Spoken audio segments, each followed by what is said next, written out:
What's up, guys? Currently I'm at the Eko Atlantic City. Damn, what do I have to say, man? Here is very, very massive.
So I came to let you guys see and to show you guys how Eko Atlantic City looks like in 2020. This is so massive. I couldn't even walk.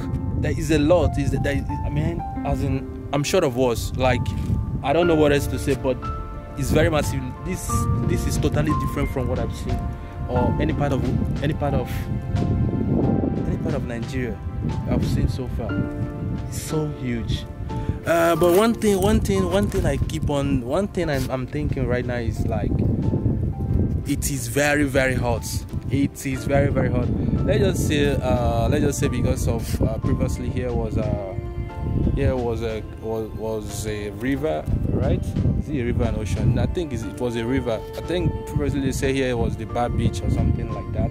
So let's just say because it was a river. So during my school days I learned that during the day there is air from the sea to the land.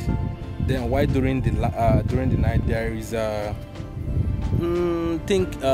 air from the land to the sea. Either way, vice versa. So let me just say, because I came here during the day, that's why the weather is so hot, because it's a close by water. So I believe during the night the weather is kind of, this place is gonna be very, very cold. During the night this place is gonna be very, very cold. So take a look at the river there. You can see there are fishermen fishing in the ocean. Oh man, here is cool. It's cool. It's cool. But the sun is something else, and that's all I can show you guys. I hope you guys really, really enjoyed this video, and if you do, please don't forget to subscribe to my channel.